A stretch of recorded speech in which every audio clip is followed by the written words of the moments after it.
Hello everyone, come on in. I am so excited. This is Social Media Analytics Week. Thank you for tuning in on Periscope, or you can tune in via your browser. But I will introduce myself in just one moment. And yesterday we talked about Twitter, and so today we will talk about Facebook and Facebook Analytics. So I'm so excited that you have joined tonight, and we will dive into tonight's talk. Okay, adjusted. Awesome. We are in good shape. And so let's dive in, and I will actually turn the camera around at this time. Okay, so hello, my name is Dr. Jennifer Edwards, and I am the Executive Director of the Texas Social Media Research Institute. We're located in Texas at Tarleton State University, and we're so excited. I'm wearing my purple today, yay. And so I wanted to give you a background on today, but I am attending the Education Advisory Board meeting, and it's here in Washington, D.C. So if you are interested in any of that, look at my tweets from today, and it's hashtag EAB Connect. ED. And so you can look at that. But today's topic is about social media analytics, Facebook style. So yesterday we looked at everything Twitter, and so also if I finish the scope a little bit early, you can tune in on the Twitter analytics, but today is focused on Facebook analytics. Okay, let's dive into the topic. And if you know anyone who would be interested in tonight's topic, if you can please swipe to the right and invite your followers, that would be amazing. And don't forget, the hearts are like currency on Periscope, so please feel free to heart it up, and we'll get into tonight's topic. Okay, so Social Media Analytics Week. So we will close that window. And I did want to introduce you to the 55 Higher Ed Learning community that we have going on Facebook. So if you're interested in joining that, then just type in hashtag 55 Higher Ed and you can tune in. And so that's for anyone across the nation who's interested in faculty learning, and also, you know, any innovations that are happening in the classroom or even outside of the classroom. Okay, so I will type in, and the Facebook page that we are actually using tonight, see if we can increase that. There we go. The Facebook page that we are using tonight. Thank you, First Gen College, for joining. Awesome. We are using the Communication Studies Facebook page. And so this actually says how many people are liking the page right now. So we have 454 followers. And we'll click the page. And yes, I know I have not finished my post yet, but that's okay. We will leave the page. Okay. Hello, Yolanda. All right, so this is our Facebook page for the Communication Studies group. And so we will dive into just the page structure at the beginning, and then we'll dive into the insights, which is relatively robust, almost as robust as Twitter's insights from last night. So whenever you're looking at the behind the scenes on a Facebook page, you can actually see, especially if it's a group posting, you can see exactly who posted that particular message, what time, and also the date. And it was neat because you can see the actual post that was there. And then I put hashtag Free Speech Week. So that was like a national hashtag that was going on last week. And so we put that in the post as well. Okay, so we have the picture. Down here, it actually tells you how many people the post actually reached. And so this is, compared to some other things that we posted, it actually reached 115 people, but it's a little bit disappointing because, well, actually, not too much, but we can see that 1, 2, 3, 4 people liked it, but it reached 115 people. So really focusing on engaging content. And so if I posted this again, I would probably include a video, but I could not miss out on that shot. Okay, so you can also write a comment on your page as a reply to someone else. And the page really doesn't look like the ad on the side, and that is because I have this really enlarged. This is one of the posts from last week. One of our Dr. Carly Goen, one of our faculty members, won at the Tarleton Student Research Symposium. And so I decided to put like the text on the picture. And so that turned out really well. And, you know, creating that engaging content, and also she's an engaging faculty member, that post alone reached 170 people. And 10, 11, 12, 13 people liked the post. So yes, we love Dr. Goen. She's amazing. And so 13 people actually liked this post. And so you can see, so on and so forth, like how many people liked each post. And also anytime we have an event, we list the flyer on here as well. When we promote things that are happening all across campus. Okay, now if I click this button, and also I will show you guys a secret, on the Facebook pages, especially if you operate one for your business or your department, one thing that we use a lot is the posting page, or the posting window. So you can write something, let's see, good. Okay, so if we want to do a checkup message, hello everyone. How is your semester so far? Any advice? And so if I actually wanted to post that, I could just push publish and it would post it right now. But if you click this little arrow, then it says either schedule, backdate, or save draft. And so usually I save drafts until I'm ready to publish something, but this will actually backdate the post. So if I wanted to post something, say from August, I can put that on there as well with a picture. And then also I can schedule the post. And so that's really neat because you can schedule in advance. Actually, if I press schedule, then I can even schedule that like months in advance. So if I wanted, if I wanted that to go, out like say in the summertime, I could do that. So if you just click that, then this comes up and then you can schedule it way ahead of time. So if I wanted to schedule it for February the 5th at 7:33 p.m., just hit schedule and you're good to go. The way that you can always check those is that this box appears and it says one scheduled post. And if you click that, then you can see the post. Eventually you can. Then you can see the post and see exactly what is posted on that date. And it will actually list everything that you have scheduled on that page. Okay, the connection is a little bit slow, but we'll get there. Okay, and so this one is, hello everyone, how was your semester so far? Any advice? And so it has like who scheduled it and then the date. So that's always really nice. Okay, so that's one thing. Let's dig into the insights as well. If you're back on the main page, and you can also access it from here, but I just do not want to lose anyone. If you go back to the main page, you can actually go to, and it says it up here. Let's see if we can, there you are. It has page, messages, notifications, insights, and publishing tools. And so if you click insights, well, not the picture, but if you click insights, then you can see exactly who your page is reaching, where they are located, things of that nature. And so I really like this piece because this is just showing us data from the 21st of this month until the 27th, which is today. And so based on the last few days, we have reached 454 likes on the page, which is really exciting. And then we've had no new page likes, 0% from last week. And also the post reach, within the past like 5 days or the past 7 days, we've actually reached 227 people. And so that is this week, and this was last week. So we posted something last week, or this week, and so last week it was flat. Or the week before it was flat.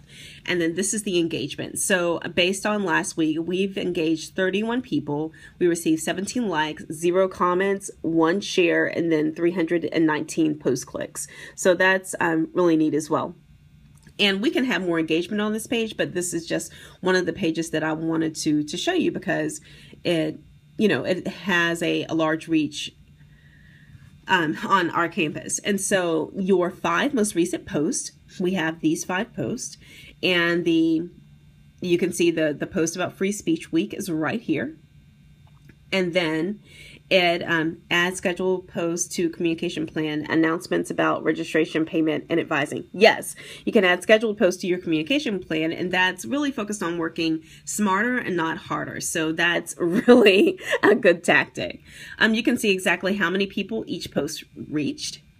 And then you can look at the engagement. And so this post had more engagement than the rest. And so this one was the one about Dr. Goen. And then it gives you payment opportunities for boosting the post. So that's optional, but you can pay to boost the post as well. Okay. And then you can even add pages to watch. And so this is one thing I like as well. But the Communication Studies Department has 454 likes, but then they suggest like pages or aspirant pages, the Tarleton Student Financial Aid Office. And so that office has 775 likes because everyone loves financial aid because, it gets you to where you need to be. And then it also invites you to actually type in other pages to watch as well. So they basically said that Communication Studies, your aspirant page on Facebook is the Student Financial Aid page. So watch out, Student Financial Aid, we are watching you now. And so other suggested pages, let's see what these are. This is actually one of our former students, but Cowgirl Callie is one of these suggested pages as well. But this one is focused on our university, so we'll just leave it as a page to watch. Okay, so let's dive in, and I really like this part because it's good to know who is liking the page. So this actually focuses on our engagement per month. Let's see if we can enlarge that. Good. Our engagement per month. August, school is starting back, and then September hits. And then you have October, and then that spikes again. And so you can actually change the dates. You can even go back maybe to 2013, and you can look at your reach for the past 3 years. And so that's a neat thing as well. Also, it will give you your page likes as of today. So if you're looking at, I think it selected September the 20th, we had slightly under 450. And then this is the 27th, so it's slightly above that, it estimates. You can benchmark as well, and you can compare your performance over time, which is right here. And then also this is net likes, organic likes, paid likes, which we do not do, and then net likes. And so we actually had an unlike here, which is in October, we had an unlike here. And then, but the next day or the next few days, we actually received 3 likes, and then we received 1 like. And so we are averaging 1 like, at least per week, 1 like per week. And then where your page likes happened. And apparently we posted something that was interesting around the 8th, 9th, and 10th. And so that spiked. And then the subsequent day, one person liked it, and then another person liked it on the 20th. Okay, now let's dive into the next piece. All right, so let's dive into the next piece, which is focused on the people who like your page. Okay, I think that is that pop-up is finally gone. Okay, so let's look at the reach. All right, so this says post reach, and that's based on if you post something based on the the formula that Facebook has, it will either put it out to a lot of people or just a few people.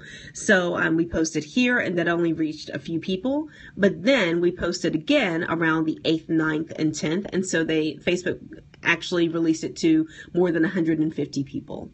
Then, and those are, some unlikes are normal as long as they're less than the number of likes. Yes, I agree. Some likes are definitely normal. All right, it always gives you payment opportunities, so those are always interesting. And then we actually had a post go out here, and so that's 150 likes, and then we had a post go out here as well, and that represented 100 or not likes, but 100 people actually seeing that post.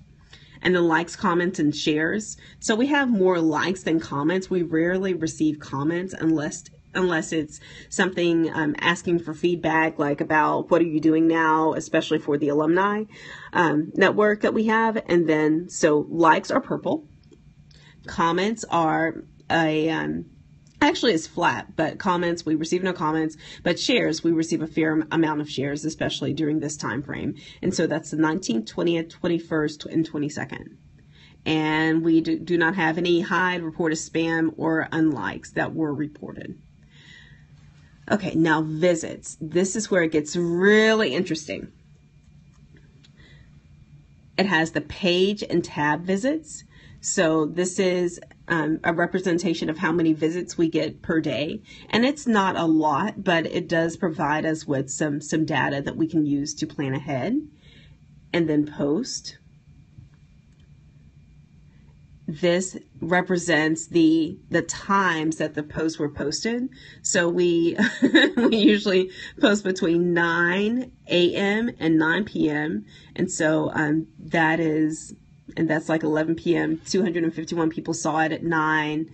214 saw the post at 11 p.m. And so that's very interesting to know exactly what time and what days that you can post. And so, and it's likely that the people will see it if you post it during that time. So let's see, 426, 424. Most of our posts are seen on Wednesday and Thursday, so that might be a good time frame or day to actually release post. And then with the times, it just really varies. And so it actually, the data indicates that hey, Doc Taylor, yes, that we actually should release the post potentially around like 10 o'clock, 9 o'clock Central Daylight Time. And so that's very interesting as well. And also potentially after everyone comes back from lunch at 1 o'clock. So that is the most likely time that people will see our posts. So that's a good thing to keep in mind whenever you're scheduling. And then, with the all posts scheduled or all posts published, to look at the post that actually has the most reach, you can usually sort, and it should sort. It's thinking. Okay, the post that has the most reach, we're asking for engagement. And so it says, communication graduates, tell us about your current job, graduation year, and where you are currently working. And so that post actually required the students and former students to actually tell us what they're doing. And people like talking about themselves. And so 486 people saw that. And then it actually received a fair amount of engagement, 106, as well as 14 likes, comments, and shares. So 106 people clicked that post, and then 14 people actually liked, comment, or shared the post. So that was awesome as well. And then also post about our faculty members and post about positions. Great way to track grads. I agree. I really want to investigate actually creating a group just for communication studies grads so they can network and really share resources as well. So great idea. I'm going to write that one down, Dr. Taylor. This one has, and this was on the 9th of this month, but anything involving our faculty members, our students love our faculty members. And so we received a fair amount of engagement on that as well and reach. And then the Kimball Art Museum, congratulations to Dr. Goen, another one of our faculty members. And then also any post that we post with these have been really popular actually, but any post that we post with a graphic in it. So such as, this one says, all journalism and broadcasting students who have not taken broadcast journalism need to contact Dr. Howard. And then all communication studies students need to check their schedules before Monday because several rooms have changed. And so anything that focuses on like a graphic, let's see if I can actually click that one. Okay, yep.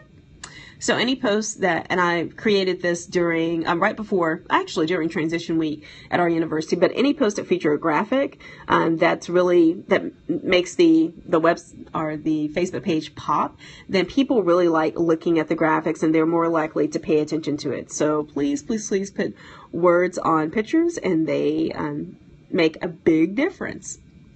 Okay, now let's see. And we do not have a lot of videos, so I will not click on videos. So let's see exactly who our page reaches. So our fans are mostly women, 82%, and then men, 17%. We do not have anyone on our page who have ages between 13 and 17. Actually, most of our, you can use custom URLs and tracking codes to test the effectiveness of posts and driving traffic. Yes, you actually can. And I actually wish we had a blog so we could, streamline anyone who clicked our post to that blog so we can see exactly who they are and how they engage. Also, 18 to 24 is our age group. Let me see. Okay, 37% of the women are between 18 to 24 and 3% of men. And then if you look at the 25 to 34, 26% are women and 8% are men. Let's see if I can actually scroll. Good.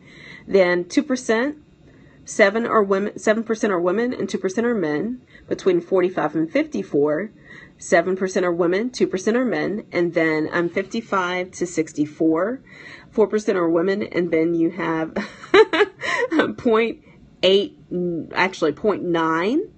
And then 65 plus. We do not have a lot of 65 plus individuals focused on the page, so we might focus our post on this target demographic here and here. But we could do something to appeal to all of the ages of our audience members. Also, if we're looking at the fans, most of our fans are in the United States, so 438. But then, which is surprising, how does this info compare to student demographics and major?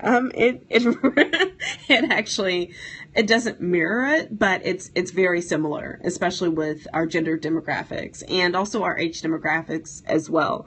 But United States, most of our fans are from USA, and then Morocco, 2 fans, which is interesting. Germany, 2, India, 2, Dominican Republic, 1, and France, Russia, and Egypt. And I am sure you cannot click that, but it would be interesting to see exactly if you could click to see where your fans are from. And then cities. So most of our fans are from Stephenville, and then Fort Worth, Dallas, Austin, Weatherford, Houston, Killeen, San Antonio, and Waxahachie, and then Granbury.